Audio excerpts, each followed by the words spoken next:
मैं आपसे पूछना चाहूँगा, जो ये रूटीन चेकअप्स या स्क्रीनिंग या वैक्सीनेशन होती है, इनमें कोई ऐसी चीज़ें जो क्रिटिकल है, यू नीड टू एंश्योर कि हेल्दी डेवलपमेंट हो रही है बच्चे की?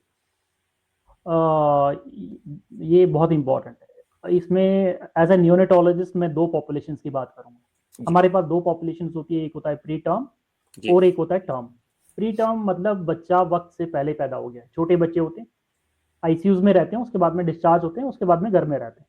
सेकंड बच्चा जो पूरे वक्त पे पैदा हुआ, जब डिलीवरी का टाइम होता है उसके आसपास में पैदा होता है, तो वो दैट्स अ टर्म बेबी।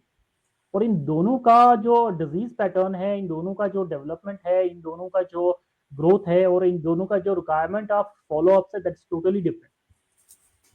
जो बच्चा आईसीयू में स्टे कर रहा है, जो बच्चा प्री टर्म है, इनके फॉलो अप के इनिशियल जो फॉलो अप्स होते हैं, जब हम फर्स्ट टाइम डिस्चार्ज करते हैं हॉस्पिटल में, तो हम 2 वीक्स पे डेफिनेटली इनको बुलाते हैं। उसके बाद में जो प्री टर्म बच्चे होते हैं, इनको 2 वीकली हॉस्पिटल विजिट करना पड़ता है, डिपेंडिंग अपॉन द इनका जो डिजीज कंडीशंस हैं, जो मॉर्बिडिटीज है, उसके बेसिस में फिजिशियन के जो कॉल्स होती है, ही कैन इंक्रीज और decrease the time duration also.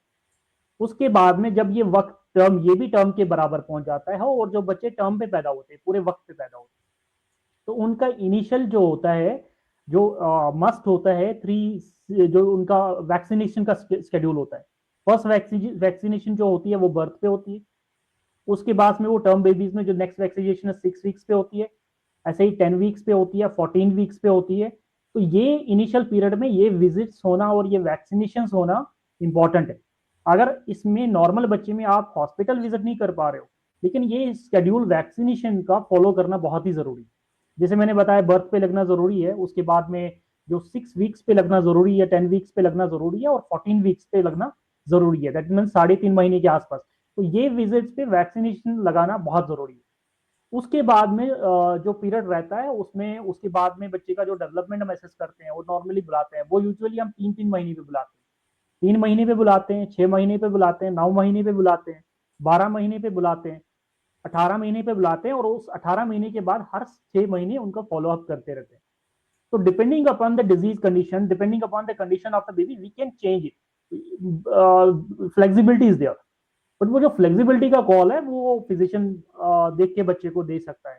तो नॉर्मली ये जो नॉर्मल हमने विजिट्स बताई, तो जो हम डेवलपमेंटल असेसमेंट की बात करते हैं, तो डेवलपमेंटल असेसमेंट में यूजुअली 9 to 12 मंथ्स में एक डेवलपमेंटल असेसमेंट होना बहुत ही जरूरी है।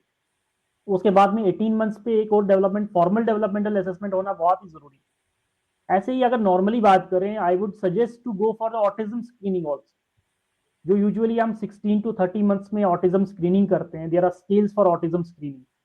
तो 16 से 30 महीने के बीच में एक ऑटिज्म स्क्रीनिंग भी होना चाहिए नॉर्मली। तो ये नॉर्मल पैटर्न है जो फॉलोअप का होना चाहिए, जो नॉर्मली हर बच्चे के लिए, यूजुअली जो हाई रिस्क बेबी है उनमें तो डेफिनेटली होना चाहिए, एंड अदरवाइज नॉर्मल बेबीज में भी ये असेसमेंट होना इज मस्ट।